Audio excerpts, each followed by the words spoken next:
அனைத்து விதமான பிரச்சனைகளுக்கும் 11 நாட்களில் தீர்வு காண ஸ்ரீ மாரியம்மன் ஜோதிட நிலையம். தொடர்புகளுக்கு 0091 990 816 585 6.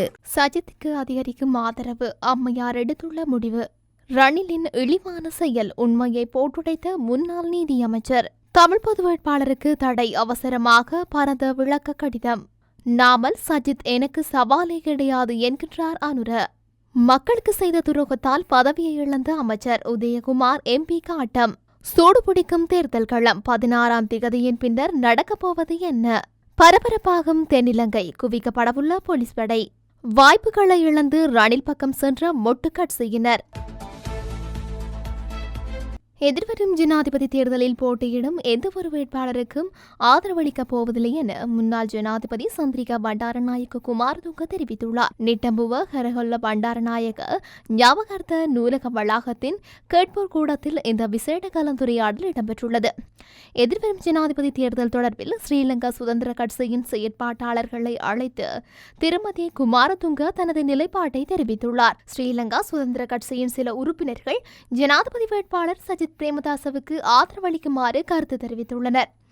அங்கு கருத்து தெரிவித்த சந்திரிகா பண்டாரநாயக்க குமாரதுங்க தான் எந்தவொரு வேட்பாளருக்கும் ஆதரவளிக்கப் போவதில்லை. அத்தனகல பிரதேசத்தில் செயற்படும் ஸ்ரீலங்கா சுதந்திர கட்சி தாம் விரும்பும் வேட்பாளருக்கு ஆதரவளிப்பதில் தனக்கு ஆட்சேபனை இல்லை எனவும் தெரிவித்துள்ளார். இதேவேளை எதிர்வரும் ஜனாதிபதி தேர்தலில் ஜயம்பதி விக்ரமரத்னவின் தலைமையிலான ஐக்கிய இடதுசாரி முன்னணி ஜனாதிபதி வேட்பாளர் சஜித் பிரேமதாசவுக்கு ஆதரவளிக்கவுள்ளது.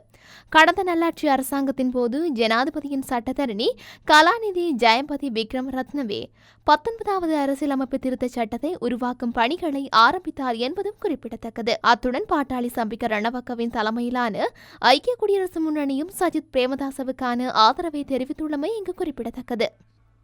ஜனாதிபதியின் ஆலோசகர் ஒருவர் ஜனாதிபதி வேட்பாளராக போட்டியிடுவது சட்டவிரோதமாகும். அது தொடர்பில் ஜனாதிபதி வெட்கப்பட வேண்டும். சரியாக இருந்தால் அவர் ஜனாதிபதி போட்டியில் இருந்து விலகிக் கொள்ள வேண்டும் என தேசிய ஜனநாயக முன்னணி ஜனாதிபதி வேட்பாளர் விஜயதாச ராஜபக்ச தெரிவித்தார். இந்த முறை ஜனாதிபதி தேர்தலில் போட்டியிடுவதற்கு இதுவரை 27 பேர் கட்டுப்பணம் செலுத்தியிருக்கின்றனர். இது ஜனநாயக உரிமையை துஷ்பிரயோகம் செய்யும் செயலாகும். கட்டுப்பணம் செலுத்தியுள்ள அதிகமான வேட்பாளர்களுக்கு 500 வாக்குகள் கூட பெற முடியாது. வேட்பாளர்கள் அதிகரிக்கும் போது வாக்குச்சீட்டும் நீளமாகின்றது. இதனால் வாக்களிக்கும் போது சாதாரண மக்கள் குழப்பமடையும் நிலை உருவாகின்றது. அத்துடன் ஒரு வேட்பாளரின் பெயரை வாக்குச்சீட்டில் உள்வாங்க 25 மில்லியன் ரூபாய் செலவாகின்றது. இதுவரை 27 வேட்பாளர்கள் இருக்கின்றனர். அப்படியானால் எந்தளவு தொகை செலவாகின்றது என்பதை தெரிந்து கொள்ளலாம். மக்களின் பணமே இதனால் விரயமாகின்றது. அதே நேரம் ஜனாதிபதியின் ஆலோசகர் ஒருவரும் வேட்பாளராக போட்டியிடுகின்றார். ஜனாதிபதியின் ஆலோசகர் ஒருவர் வேட்பாளராக வருவதாக இருந்தால் அது ஜனாதிபதியை ஊக்குவிப்பதற்காகவே போட்டியிடுகின்றார் என்பது எவருக்கும் புரிந்து கொள்ளலாம். இந்த செயல் சட்டவிரோதமானதாகும். இது தொடர்பில் ஜனாதிபதி வெட்கப்பட வேண்டும். ஜனாதிபதி இந்த அளவு கீழ்மட்டத்துக்கு செல்வதாக இருந்தால் அவர் போட்டியிலிருந்து விலகிக் கொள்ள வேண்டும் என்றார்.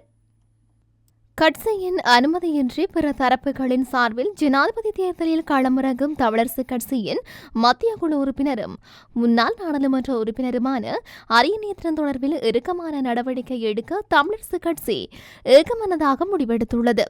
நேற்றைய தினம் இடம்பெற்ற கூட்டத்தின் போதே இந்த தீர்மானம் மேற்கொள்ளப்பட்டுள்ளது.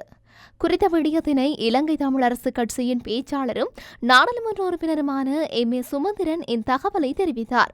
இது தொடர்பில் ஒரு வாரத்துக்குள் பதில் கிடைக்கக்கூடியதாக விளக்கமளிக்கும்படி அரியநேத்திரனுக்கு கடிதம் மூலம் அறிவுறுத்தவும் அவரது நியாயமான விளக்கம் கிட்டும் வரை கட்சியின் எந்த நிகழ்வுகளுக்கும் எந்த கூட்டங்களுக்கும் அவரை அழைக்காமல் விடவும் தீர்மானிக்கப்பட்டிருக்கின்றது.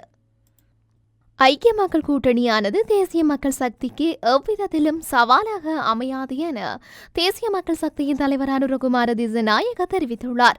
இந்த நாட்டை இதுவரையில் நாசமாக்கிய குழுக்கள் புதிய பெயர்களில் கூட்டணிகளை அமைத்து வருகின்றன. அவ்வாறு அமையும் கூட்டணிகள் தேசிய மக்கள் சக்திக்கு சவால் கிடையாது. ஐக்கிய மக்கள் சக்தியின் தவிசாளர் பொன்சேகா வெளியில் இருக்கின்றார். மொட்டு கட்சியின் தவிசாளர் பீரிஸ் ஐக்கிய மக்கள் சக்தியுடன் இருக்கின்றார். இதனால் மக்களுக்கு ஏற்படும் நன்மை என்ன? நாடாளுமன்ற உறுப்பினர்கள் மாறினாலும் மக்கள் நம்முடன் இருக்கின்றனர். மக்களே தீர்மானிக்கும் சக்தி நாமல் ராஜபக்சவுக்கும் எமக்கு சவால் அல்லர் எனவும் அனுரகுமார திசாநாயக்க குறிப்பிட்டுள்ளார். 1700 ரூபாய் நாளாந்த சம்பள விவகாரத்தில் அப்போதைய தொழில் அமைச்சர் மருசு நாணயக்கார மலையக மக்களுக்கு துரோகம் விளைவித்ததாலேயே அவர் இன்று நாடாளுமன்ற உறுப்புரிமையை கூட இழந்தார் என தொழிலாளர் தேசிய முன்னணியின் பிரதி தலைவரும் நாடாளுமன்ற உறுப்பினருமான உதயகுமார் தெரிவித்தார். ஜனாதிபதி ரணில் விக்ரமசிங்கவும் தொழில் அமைச்சராக செயற்பட்ட மருசு நாணயக்காரவும் கொட்டக்கலைக்கு வருகை தந்து 1700 ரூபாய் வழங்கப்படும் என உறுதியளித்தனர். மக்களை ஏமாற்றி பட்டாசு கொளுத்தி பாட்சோறு சமைத்து நாடகங்களையும் அரங்கேற்றினர். ஆனால் இது ஏமாற்று நடவடிக்கை என்பது தற்போது உறுதியாகியுள்ளது. சம்பள உயர்வு தொடர்பில் வெளியான வர்த்தமானி அறிவித்தல் கூட மீளப்பெறப்பட்டுள்ளது. இவ்வாறு மலையக மக்களுக்கு துரோகம் செய்தால் தான் இன்று நாடாளுமன்ற உறுப்புரிமையை கூட மருசு நாணயக்கார இழந்துள்ளார். எதிர்வரும் ஜனாதிபதி தேர்தலில் ரணில் விக்ரமசிங்க வீட்டுக்கு அனுப்பப்படுவார். அதன் பின்னர் பொது தேர்தலில் மலையக அமைச்சரின் கட்சியும் காணாமல் போக செய்யப்படும். தமக்கு துரோகம் இழைத்த இந்த 3 தரப்புகளுக்கும் மக்கள் நிச்சயமாக பாடம் புகட்டுவார்கள் என்றார். ஜனாதிபதி தேர்தலுக்கான பிரதான பரப்புரை போரை எதிர்வரும் 16ஆம் தேதி முதல் முழு வீச்சுடன் முன்னெடுப்பதற்கு பிரதான கட்சிகள் திட்டமிட்டுள்ளன. ஜனாதிபதி தேர்தலுக்கான வேட்புமனுவை தாக்கல் செய்த பின்னர் அன்றைய தினம் பிரதான கட்சிகள் ஜனாதிபதி வேட்பாளர் ஆன்மீக வழிபாடுகளில் ஈடுபடவுள்ளனர். மறுநாள் 16ஆம் தேதி முதல் தேர்தல் பிரச்சார நடவடிக்கை முன்னெடுக்கப்படவுள்ளது. இதன்படி சஜித் பிரேமதாசவின் முதலாவது பிரதான தேர்தல் பிரச்சார கூட்டம் குருநாகலையில் நடைபெறவுள்ளது. ஐக்கிய மக்கள் கூட்டணியின் பங்காளி கட்சி தலைவரும் இதில் பங்கேற்க உள்ளனர். ஜனாதிபதி தேர்தலை வெற்றி கொள்வதற்கு சஜித் தலைமையில் இவ்வாறு 100 பிரதான கூட்டங்கள் 25 மாவட்டங்களிலும் ஏற்பாடு செய்யப்பட்டுள்ளன. ஸ்ரீலங்கா பொதுஜன பெரமுன கட்சியின் ஜனாதிபதி வேட்பாளர் நாமல் ராஜபக்சவின் முதலாவது பிரதான தேர்தல் பிரச்சார கூட்டம் அனுராதபுரத்தில் நடைபெறும் என தெரிய வருகின்றது. தேசிய மக்கள் சக்தியின் வேட்பாளர் அனுரகுமார திசாநாயக்க பங்கேற்கும் கூட்டம் தொடர்பான அறிவித்தல்கள் எதிர்வரும் 14ஆம் தேதி வெளியிடப்படவுள்ளது. ஜனாதிபதி தேர்தலுக்கான வேட்புமனு தாக்கல் செய்யும் தினமான எதிர்வரும் 15ஆம் தேதி விசேட பாதுகாப்பு ஏற்பாடுகள் முன்னெடுக்கப்படவுள்ளன. தேர்தல்கள் ஆணைக்குழுவின் ஆலோசனைக்கமைய இந்த விசேட பாதுகாப்பு நடவடிக்கைகள் நடைமுறைப்படுத்தப்படவுள்ளன.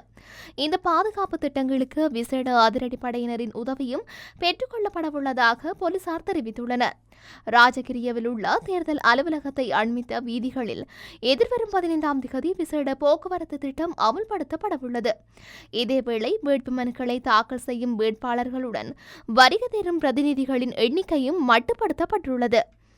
ஜனாதிபதி வேட்பாளருடன் கட்சியின் செயலாளர் உட்பட 2 மாத்திரமே வேட்புமனு ஏற்கும் அலுவலகத்திற்குள் பிரவேசிக்க அனுமதி அளிக்கப்பட்டுள்ளதாக தேர்தல்கள் ஆணையாளர் நாயகம் சமன் ஸ்ரீரத்நாயக்க குறிப்பிட்டுள்ளார். அவர்களை தவிர மேலும் 3 தேர்தல் அலுவலக வளாகத்திற்குள் பிரவேசிப்பதற்கு அனுமதி அளிக்கப்பட்டுள்ளது. எதிர்வரும் 15ஆம் தேதி காலை 9 மணி முதல் முற்பகல் 11 மணி வரை ஜனாதிபதி தேர்தலுக்கான வேட்புமனுக்கள் ஏற்றுக்கொள்ளப்படவுள்ளன.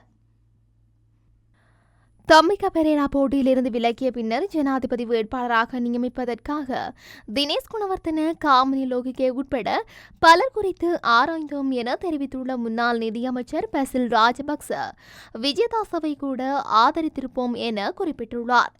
தம்பிக்க பெரேரா போட்டியிலிருந்து விலகிய பின்னர் நாங்கள் பல பெயர்களை ஆராய்ந்தோம். பிரதமர் தினேஷ் குணவர்த்தன, நாடாளுமன்ற உறுப்பினர் காமினி லோகிகே, கட்சியின் பொதுச் செயலாளர் சாகர காரியவசம் ஆகியோரை வேட்பாளராக நிறுத்துவது குறித்து ஆராய்ந்தோம்.